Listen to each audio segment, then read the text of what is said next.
More than 100 Russian tanks and armored vehicles surged into a massive assault, but before that, combat power could build real momentum. Our aerial reconnaissance had already mapped their every movement. On the ground, it looks like an unstoppable mechanized fist tanks and armored carriers rushing forward in relentless successive waves. But from our command screens, they were just a sequence of targets funneling into a pre-registered kill zone. A single Ukrainian reconnaissance drone tracks the advance, maintains constant lock on the convoy, and translates real-time coordinates into targeting data for our heavy artillery. In modern high-intensity conflict, a tank is compromised long before the first round hits it. It begins to lose the moment it is detected when tempo is choked by a minefield or the column is pinned by artillery. And stragglers are systematically hunted by FPV drones. A massive armored thrust will disintegrate before it ever reaches the primary line of defense. Why does the terminal threat to this column begin not at the point of impact, but the moment a reconnaissance drone spots them? And how is overhead surveillance converted into lethal firing solutions before the enemy can even close with our defensive lines? Let us break down the tactical reality together. For any armored column, the crisis point starts when the lead vehicle is immobilized. Instantly, a high-speed assault asset is converted into a static, highly visible bottleneck. Every second they idle gives our artillery crews and FPV teams more time to zero in. This is why tactical minefields are so decisive on this front. You do not need to destroy every tank. You only need to halt a single vehicle in a bottleneck to disrupt the enemy's entire offensive tempo. During this engagement, Russian armor and carriers pushed forward in structured waves. But the terrain was a pre-sighted trap. When the lead tank hit a mine-trailing vehicles were forced to break maneuver or face fatal hesitation. That hesitation is lethal. An armored column relies entirely on maintaining speed, strict spacing, and forward momentum. Once the point vehicle is disabled, the sheer mass of the column becomes its own worst enemy. Movement is paralyzed, unable to advance, and too packed to turn. We use minefields to control enemy movement. The objective is not merely destroying enemy armor. We shape the battle space, slowing the advance and funneling their vehicles into pre-registered kill zones for artillery and drones. Indirect fire is devastatingly effective against stationary targets that have lost the ability to maneuver. Aerial spotters provide persistent oversight, enabling our gunners to walk heavy artillery right down the paralyzed column. A moving target is an elusive challenge, but a stalled convoy allows us to adjust fire and sustain devastating strikes. This is the essence of defense-in-depth mines: disrupt the speed, then artillery breaks the concentrated mass. Next, FPV drones pick off the isolated survivors. Every tactical layer buys time for the next asset. Our battlefield footage reveals this cycle: armored carriers halting in panic while a flanking tank detonates another mine. A single tactical bottleneck quickly paralyzes the entire column. The friction of war is highly psychological. A driver watching the lead vehicle vaporize immediately suspects the entire route is mined. A commander ordering them forward must accept catastrophic compounding losses. This brings us to the critical third phase. We do not need to destroy every unit simultaneously. Our objective is to shatter their offensive tempo, isolate individual units, and destroy their cohesion as a unified fighting force. Once those targets are neutralized, stranded, or cut off, the threat escalates as FPV drones systematically target thin top armor. Historically, these Russian armored thrusts rely on brute force, never tactical surprise. On paper, the doctrine is straightforward. Tanks lead the push to suppress our strongpoints with direct fire, while armored carriers follow closely to deliver assault infantry directly to our trench lines. This is the fundamental premise of echeloned wave attacks. If one element is pinned, the next vector maintains the offensive drive. If the initial wave absorbs our defensive fires, the following echelon exploits the window to close the distance. In legacy combat environments, this massed armor tactic posed a severe threat to defenders. Massive mechanized pressure dilutes the defender's focus across multiple sectors, while smoke and kinetic chaos severely limit target acquisition. This explains why their command continues to deploy these tactics across specific fronts. Armor still provides direct fire lethality, and personnel carriers still cross open ground faster than dismounted infantry. However, wave attacks demand tempo, precise timing, and psychological shock. When those elements align, the assault poses a severe threat. Lose just one element, however, and the entire tactical formation becomes highly vulnerable. In a drone-saturated battle space, this vulnerability exposes the column long before reaching our main defensive lines. A massive armored group is no longer just an offensive vector, it is a glaring signature on the screen. Today, scale directly correlates to survivability risk. While high vehicle density increases shock value, it simultaneously generates massive signals for our reconnaissance assets. An extended column is far easier to track than a dispersed team. Multiple advancing vectors inevitably map out the enemy's wider operational intent. Once our overhead surveillance locks on, we can rapidly prioritize threats, identify critical pathways, and predict where the momentum will break. Intelligence reports indicate the adversary committed over 100 armored platforms across several distinct vectors. This concentration of force was highly significant. It was not a localized probe, but a deliberate effort to achieve tactical saturation. They launched a heavy mechanized assault specifically designed to overwhelm our defensive network at multiple choke points. But that massive footprint worked against them. Dozens of tanks and carriers moving through semi-open terrain cannot mask their thermal signatures. Their advanced vectors clarify, their intervals become critical, and their rate of march becomes easily quantifiable. The point elements immediately become high-value targets because they dictate the velocity of the trailing force. Neutralizing those point elements may not shatter the assault outright, but it immediately strips the entire formation of the synchronization required for a breakthrough. In my assessment, our forces do not need to destroy the entire formation simultaneously. We simply must decipher their scheme of maneuver early. Once aerial reconnaissance maps their advance, our units can coordinate defensive fires and catch the column in designated kill zones. They sought to seize the initiative, but our strategy was to force their movements into a predictable channel. This is crucial. A mass assault relies on causing panic, but constant drone surveillance allows our command structure to maintain total control. Instead of fighting blind through the smoke of our forward trenches, we monitor the battlefield from above, mapping the geometry of their advancing echelons. This macro perspective allows us to treat the assault as a logical sequence rather than chaotic noise. As one group pushes and another follows, their heavy push inevitably exposes its own flanks. As more armor entered our engagement area, the faster we mapped their tactical signatures, prioritized targets, and readied our secondary defensive lines. Heavy armor remained a lethal threat, but they were no longer operating in a vacuum. They operated in highly contested space. Once a mass formation enters a pre-registered sector, the true kinetic trap is sprung beneath them, where mines and pre-sighted artillery dismantle their operational momentum. In my experience, the crisis point for any armored column begins when the lead vehicle loses mobility. A main battle tank brings devastating firepower and armored protection to the fight, but all of that utility depends entirely on momentum. The moment the vanguard stalls, the synchronization of the entire assault element begins to fracture. A cohesive mechanized charge rapidly degenerates into a stagnant column of targets attempting to assess the threat. This highlights the strategic value of our minefields.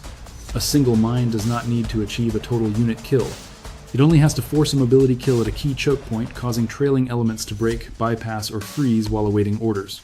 During that critical window of hesitation, the momentum of the mechanized formation completely evaporates. To an officer, speed is not a simple metric. It represents sustained pressure.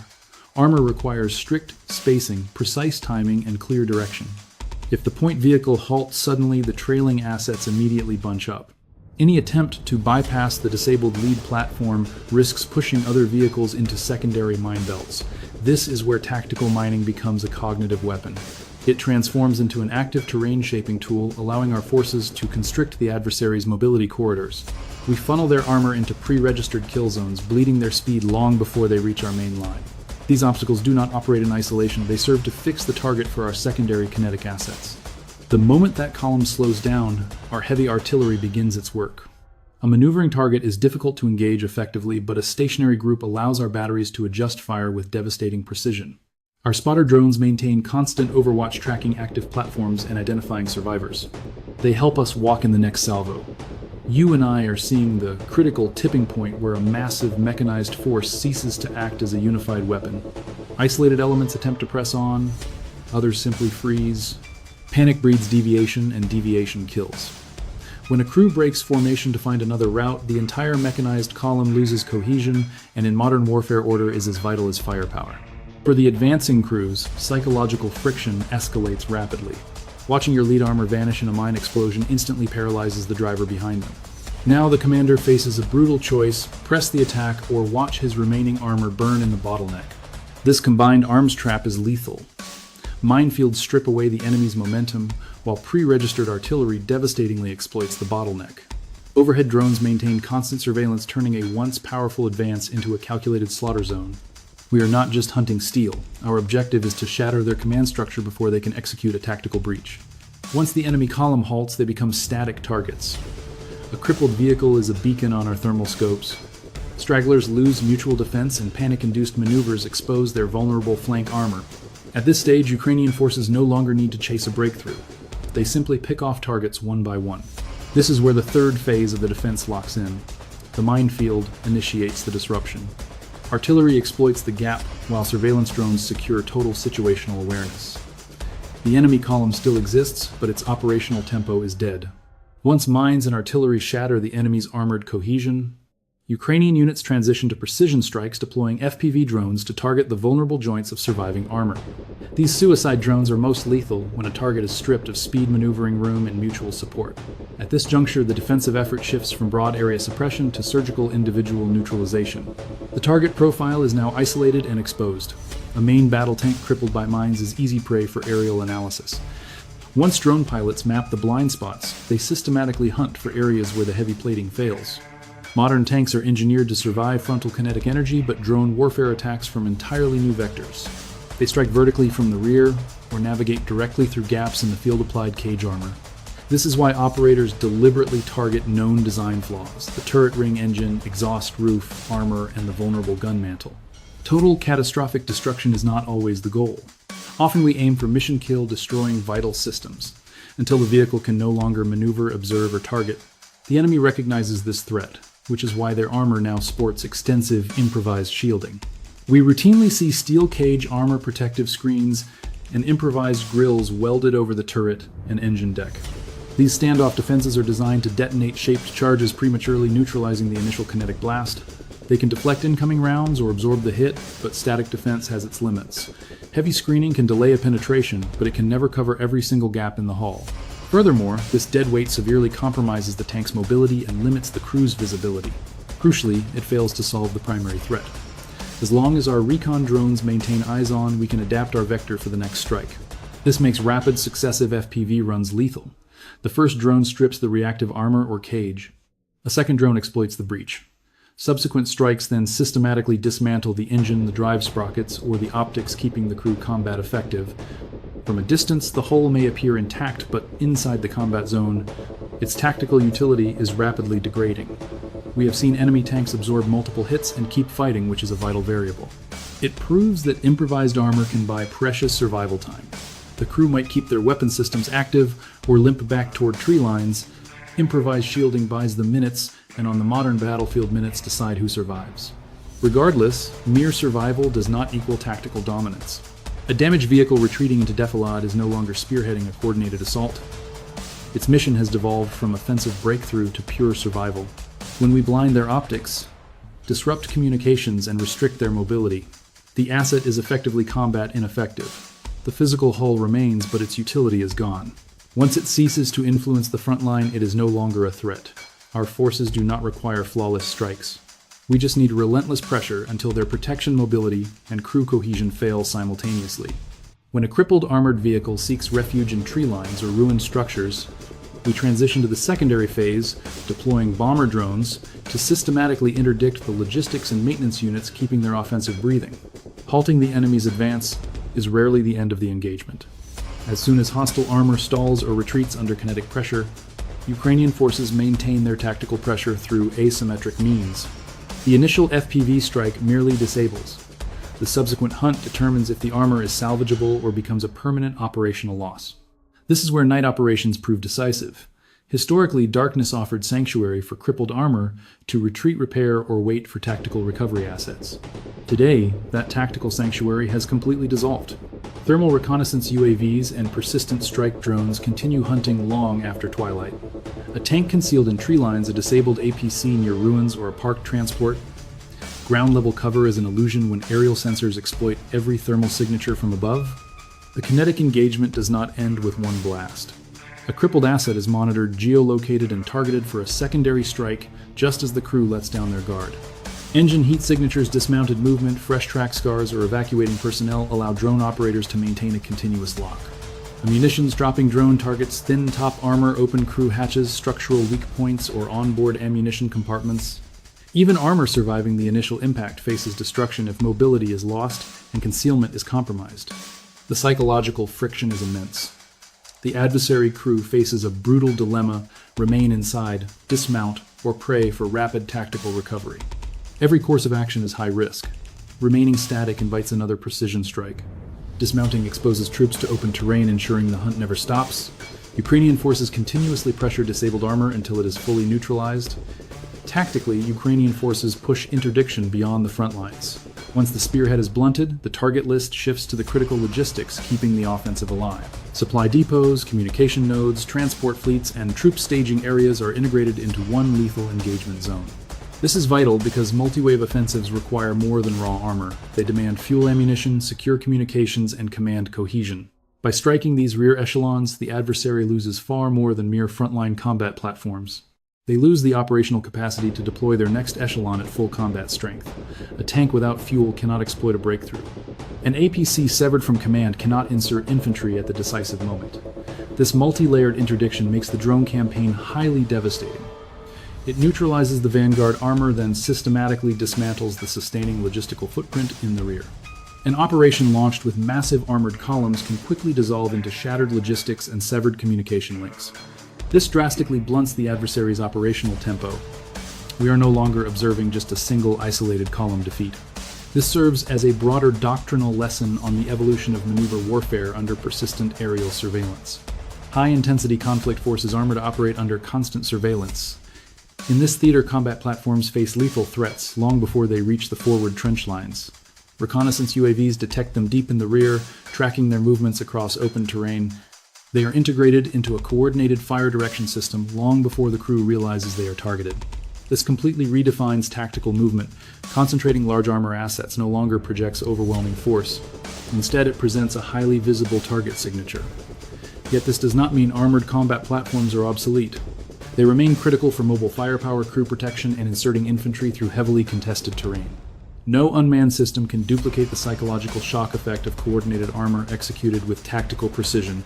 But armor now demands a comprehensive defensive umbrella. Tactical air defense, electronic warfare, smoke screening, and combat engineering are no longer supplementary. They are core requirements for survival. A modern combined arms assault requires far more than firepower and horsepower. It demands rapid tempo, tactical spacing, secure communication, and instant adaptability if the lead vehicle is neutralized. If a tank strikes a mine, the formation must seamlessly pivot. Under active drone threats, crews must be shielded from both kinetic ground fire and aerial vectors. The Ukrainian defense demonstrates a highly integrated kill chain. Aerial reconnaissance identifies targets' minefields, bottle them up, and precision artillery hammers the congestion. FPVs neutralize stragglers while nocturnal strike drones maintain continuous attrition throughout the night. Simultaneously, other assets interdict rear area supply nodes. Each layer serves a distinct tactical purpose, working in unison to deny the adversary any operational mobility. This is the critical takeaway from military strategists worldwide. Mass still holds value, but numerical superiority alone cannot guarantee a decisive breakthrough. You and I must recognize that committing vast armored fleets fails without signature management, secure networks, robust logistics, and real-time counters. The viability of the main battle tank as a concept is not the primary question. Instead, it hinges on our ability to engineer a defensive envelope capable of shielding maneuver forces from persistent drone threats. Make no mistake, this engagement is about far more than one destroyed Russian convoy. It exposes the vulnerability of any mechanized force entering a battle space under constant aerial surveillance. In my assessment, armor is not obsolete, it is just brutally harder to deploy. A Russian column rolls in with tanks, armored carriers, and massed fire. But the moment Ukraine detects them early, every tactical advantage evaporates. Movement becomes data, speed turns to risk, and a stalled column becomes a target zone. Next, FPV drones isolate single targets, forcing Russia to fight separate brutal micro-battles. The lesson is not that armor is dead. Rather, the takeaway is clear: armor cannot operate isolated on a battlefield dominated by surveillance drones. They require electronic warfare, close and air defense, smoke deception and dynamic routing, and robust logistical support. This defense exposes a brutal reality of modern combat: the side with superior vision strikes first. As a commander, I ask, how long can any mechanized column survive once the sky has marked them? If this breakdown helped you grasp modern weapons and shifting battlefield tactics, and how command decisions dictate the heavy cost of combat subscribed to military force, we study warfare to educate, never to celebrate. Because as soldiers we know every lesson reminds us why peace is the ultimate objective. Thank you for standing with us. Stay tuned to Military Force for more strategic breakdowns, covering the weapons, combat operations, and global shifts shaping our security.